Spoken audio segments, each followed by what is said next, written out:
क्या ये संभव है कि जुड़वा बच्चों के पिता अलग अलग हों? तो फ्रेंड्स, ट्विंस का मतलब आप समझ ही गए होंगे। एक महिला है जो गर्भवती होती है और एक ही दिन, एक ही समय पर दो बच्चों को एक साथ जन्म देती है। तो फ्रेंड्स, क्या वो जो दो बच्चे पैदा हुए, क्या वो जो महिला गर्भवती हुई थी वो दो अलग अलग आदमियों से, दो अलग अलग यहाँ पर पतियों से गर्भवती हुई थी, या दो अलग आदमियों से गर्भवती हुई थी? ये क्वेश्चन है। तो फ्रेंड्स, आप आंसर यहाँ पर कमेंट कर सकते हैं कि इसका आंसर क्या होना चाहिए।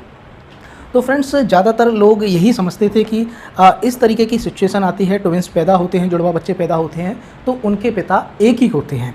लेकिन वियतनाम में एक आश्चर्यजनक यहाँ पर घटना देखने को मिली। उसमें क्या था, एक महिला व्यक्ति थी जो गर्भवती हुई और उसने जुड़वा बच्चों को, ट्विंस को जन्म दिया। तो क्या हुआ, उसमें जो ट्विंस बच्चे पैदा हुए, एक के यहाँ पर घने और घुंघराले बाल थे और जबकि दूसरे के यहाँ पर पतले और सीधे बाल थे। एक बच्चे के यहाँ पर घुंघराले बाल थे और दूसरे के यहाँ पर पतले और सीधे बाल थे। पिता था, पिता के घर वाले थे, उनको शक हुआ तो उन्होंने यहाँ पर डीएनए टेस्ट कराने के लिए यहाँ पर दबाव डाला।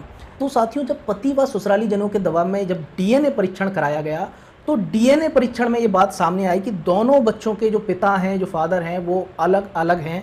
इसी कारण से उनके यहाँ पर बाल थे, शक्ल थी, वो अलग अलग थी। तो दोस्तों, फिर यहाँ पर जो महिला के परिवारजन थे और जो भी संबंधी थे, उनके दिमाग में ये आशंका आई, कहीं ऐसा तो नहीं हुआ कि अस्पताल में दोनों बच्चे बदल गए हों, इनमें से कोई बच्चा एक बदल गया हो।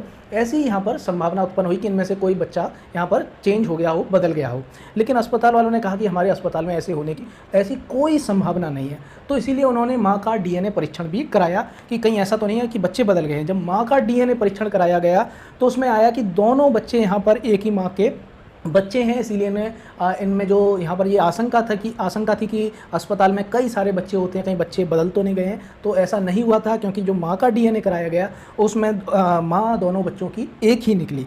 तो ये यहाँ पर सिद्ध हो गया कि यहाँ पर जो यहाँ पर ट्विंस पैदा हुए थे एक साथ, यहाँ पर जो दो बच्चे पैदा हुए थे एक ही माँ से, तो उनके जो पिता थे वो अलग अलग थे। तो दोनों डीएनए टेस्ट के आधार पर ये बात सिद्ध हो गई कि जो बच्चे यहाँ पर पैदा हुए, एक ही माँ के गर्भ से पैदा हुए, एक ही समय पर पैदा हुए, और जो पिता का डीएनए टेस्ट कराया गया था उसके आधार पर यह सिद्ध हुआ कि दोनों के पिता यहाँ पर अलग अलग हैं। तो दोस्तों, यहाँ पर ये जो हम लोग समझते थे कि जब ऐसे कोई ट्विंस पैदा होते हैं तो उनमें कोई संभावना नहीं होती कि उनके पिता भी अलग अलग हो सकते हैं, लेकिन ऐसा हो सकता है। और अभी तक यहाँ पर कम से कम यहाँ पर 10 मामले ऐसे पूरी दुनिया में देखे गए हैं, 9-10 मामले ऐसे देखे गए हैं जिसमें ऐसी सेम कंडीशन आई है और यहाँ पर जो ट्विंस पैदा हुए उनके पिता अलग अलग थे।